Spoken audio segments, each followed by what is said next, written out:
Lahat ng damit mo, lahat yan ako. Puro sa kanila yung issue. Kaya huwag mo akong babalik ta rin. Dahil, huwag mo akong babalik ta rin. Ilabas mo yung bayag mo ngayon. Akin na ka, magpangalala, sinasabihin mo ko itong totoo. Bayag puta. Putangin.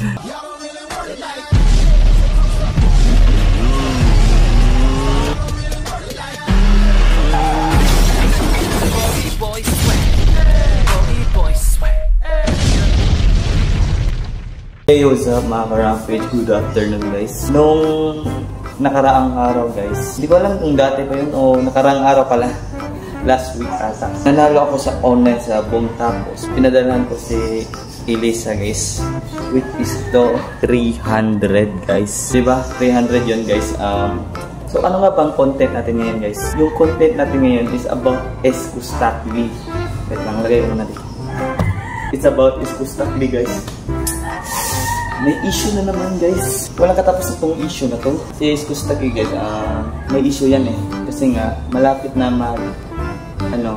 magkasal si yung bagong boyfriend niya ni Zainab. Di ko alam kung sino yun.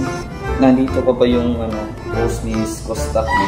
Panira ng image ni Eskustakli pero idol yan, idol. Ito pala. Sasabihin ko sa inyo guys. Ito yung post ni Eskustakli guys. Zainab, hindi porket engaged ka na, hindi ka na iiwan at lulukuhin ni Ray. Yan si Ray pala. Tandaan mo, may anak tayong dalawa, kaya sa akin at sa akin ka pa rin babagsak. Pero kung ayaw mo talagang bumagsak sa akin, payag mo na lang ako na kumanta sa wedding niyo. Pangako, pagkatapos nun, mananahimik na ako.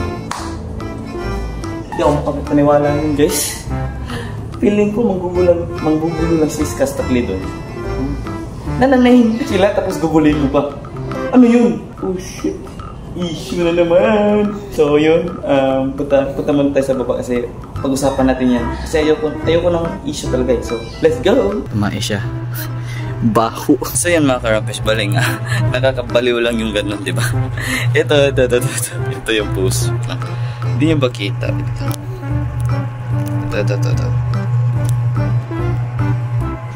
Hindi nyo ba kita? Basta ilagay ko na lang yung yung picture.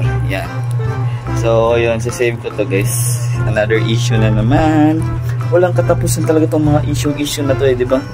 Nakakabaliw lang yung mga ganun kasi nga happily ever after na si Ray at si Zainab, tapos biglang bumuses yung ex. So ngayon guys, bibidyo call ko si Ray tapos si Princess, mga kabarako bros ko, si Raj. Bibidyo call ko sila guys.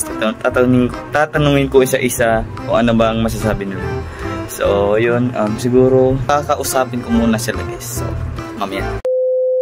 So yun mga ka-Rampage, bali nakausap ko na si Rhea at Princess. So si Raj nasa school. Si Rhea, sabi ko kay Rhea na sabi ko kay Rhea na Rhea, alam mo na ba yung yung bagong issue sa social media? So sinabi niya tapos ganito ganyan. Sinabi ko na si Eskustakli, siya daw ang kakanta sa wedding nila Ray at ni Zainab. Gago. Sobrang tawa ni Rhea guys. Tapos tulad din kay Princess, sinabi ko rin. So yun, nakakabaliw lang ganun guys. Ayoko ng negativity na ganun na mangyari. Nakakatawa lang guys. So yun guys, may i-share lang ako saglit sa inyo. Lilinawin ko lang po guys lilinawin ko lang po. Dapat makinig kayo makinig kayo. Lilinawin ko lang po kasi nga kung papasok kayo sa isang relasyon, makasalubong ka talaga ng away o away bate kasi nga sobrang biglang magselos, mga ganyan. Iisipin yung ibang babae na ng babae kami. Intention ko sa inyo guys, kung magjojowa kayo, dapat yung yung hindi pala duda yung jowa nyo, tapos hindi ka laging aawayin niya. Tignan mo si Eskustakli. Ayan, diba? Ay, iniwan siya ni Zainab kasi nga napanood ko lang dati kasi nga si Eskustakli meron daw iba eh. Tapos nung kay Honcho, kay Boss X1 sa XB, di ko alam kung totoo ba yun na yung GF ni Flow GI. Ginagawa daw ni Boss X1. Hindi ko alam kung totoo ba yun o gawa-gawa lang. Basta, nakatawa lang guys, Kastakli kasi nga guys. Tama yung kanta. Nagloko ka rin naman. Hindi ka pa nahuli. Pero nahuli si Kastakli guys. Nagloko ka rin naman. Di ka lang nahuli. Tapos iniwan ni Zainab. Yun, pinalitan ni Ray. Pero congrats sa inyo, Ray and Zainab. Ayun. Ayoko ng ganito guys kasi nga nakakabaliw lang yung mga ganun, yung mga klaseng ganun guys. So, di ko alam kung may video ba si Zainab na nahuli ba si Kastakli. So panoorin na lang natin sa YouTube guys. Ito pala, wait lang kung ito ba yun. Napakano? Enjoy expertly crafted coffee every day. Napakano? Diba, Daryl, ikaw, pwede bang kahit once lang sa Hindi nyo makita sis ito. Panoorin natin sinabi Zainab. Diba, Daryl, ikaw, pwede bang kahit once lang sa buong buhay mo magpakalalaki ka naman? Oo! Magpakalalaki ka, magsabi ka ng totoo. Primary claim niya na as a partner, bakit sa kanya nakalabasin yung dalawang... Yun nga eh, diba? Daryl, ano ba gusto mo ba? Lahat? O sige, sabihin na natin dito. Sinira ko yung studio niya. Totoo. Bakit? Pera ko yun. Daryl. Lahat ng resibo ng dinito. Lahat ng ginastos ko sa'yo.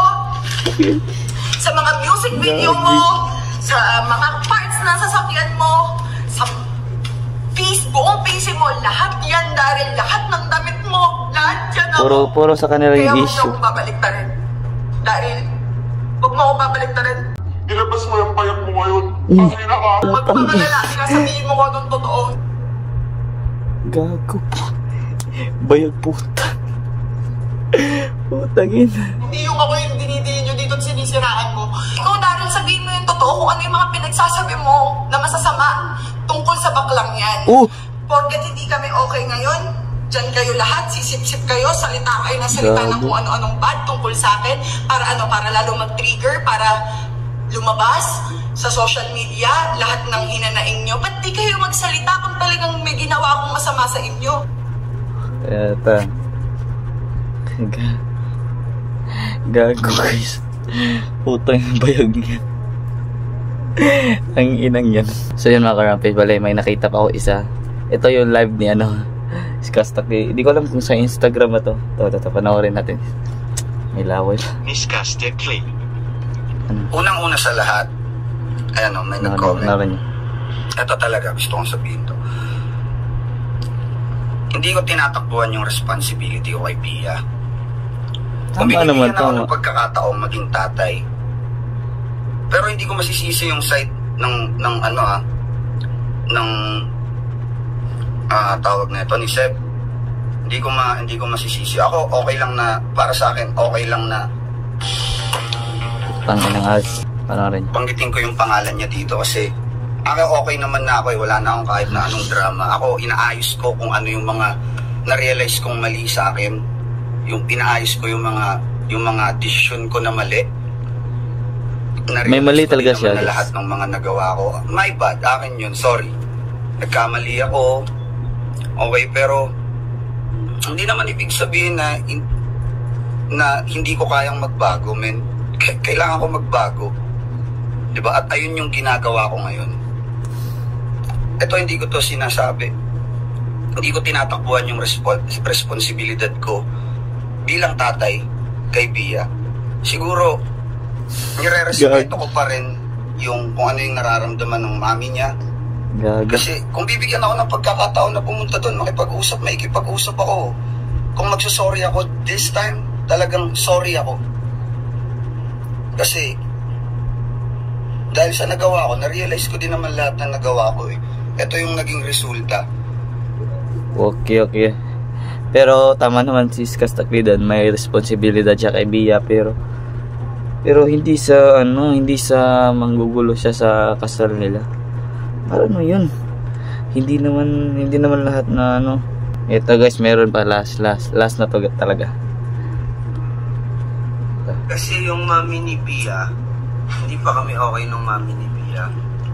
Darating yung time. Darating yung time na magiging okay kami ng mami ni Pia at magkakausap kami. Tingin ko naman, hindi naman siya kasi si Seb, hindi toxic na tao yun. Pwede nga. Siguro galit lang talaga siya sa akin. I'm sorry, papi. Ano lang, tao ka lang eh. Tao lang ako. Talagang mali lang talaga yung naging Decision making ko kung bakit nakalagay dito sa puti na to, guys. Ito basahan nyo.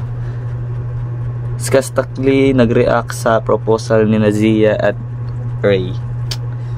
Sakit na. Ito ka naman naggago kayo, no? Nagloko ka rin naman. Naggago ako. Sos! Aminado ako na nasaktan talaga siya doon. At saka aminado ako na nagalit talaga siya. Galit na galit siya sa akin. Alam mong galit siya. Galit na 3 minutes to this. Talaga. Yep. Okay. I know. At least nagsasorry ka naman. No, sorry. Seb, kung nanonood ka, I'm sorry. Hindi. Totoo lang, di ba? Wala, nangyari na yun. Nangyari na yun eh. Ano pa ba? Magbibida-bida pa ba ako? Hindi na. Magmamalinis ka pa ba, no? Gago. Alam kong Mali ka. Mali akong tao eh. Mali akong... Tabihan pa rin. I'm sorry, Seb.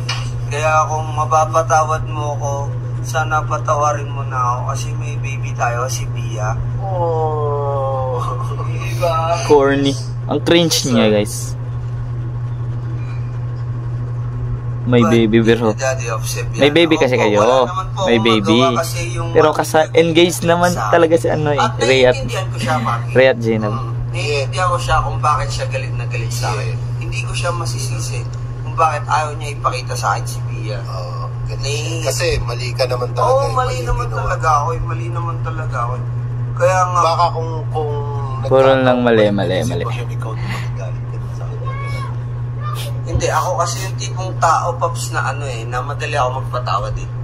Okay. So, hindi madali magpatawad si Seb, no? Hindi madali magpatawad si Seb. Tangina yun, nung naging asawa ko yun si Seb. Tangina, napaka-terror nun. Tangina, suntok-suntokin ka nun. Pero, wala akong masasabi dun kay Seb kasi sa pagiging nanay niya kay Pia, sobrang salute ka. Salute sa pagiging nanay niya kay Pia. Totoo talaga. Totoo yun, guys. Totoo yun kasi nga lahat ng mga ina sa mga bata ay responsibilidad naman nila, 'di ba? Nagpapakahirap sila kasi nga sobrang sakit sa side ng mga ina. Ganun lang talaga. Dapat mahalin natin yung mga nanay natin. Nakakamba, bakit? Kasi sa pagiging nanay niya kay Pia, hindi niya papabayaan yun. Totoo. Ako din naman hindi ako magiging fucked up na tao kay Pia. So yun mga karampes, balay nakita niyo naman, di ba? So, paano nangyari yun? Gago. Para sa akin, totoo yung sinabi ni Skastakli doon na may responsibilidad si Zainab as a mother, di ba, kay Bia. Pero dapat hindi na lang niya ginawa yung post na yun. Yung sinabi niya na na siya daw yung kakanta. Para sa akin, sa side niya, selos ata siya. Kasi nga malapit na yung kasal nila Ray at ni Zainab. So para sa akin masakit kay Skastakli, pero tama talaga yung kanta, guys, kasi nga nagloko ka rin naman. Di ka pa nahuli pero nahuli ka. Pain. So yun, dito ko lang tatapusin itong video ko, guys. Maraming salamat, support Barako Brothers. So yun, like, comment, sharing the bell para lagi updates mga vlogs natin, and don't forget to subscribe. Barako Bros lang malakas. Yeah. Kita-kits soon, guys. Grind. Live your life like tomorrow never ends. Fix your mind. Put some time with yourself, level up, man. Let's just ride.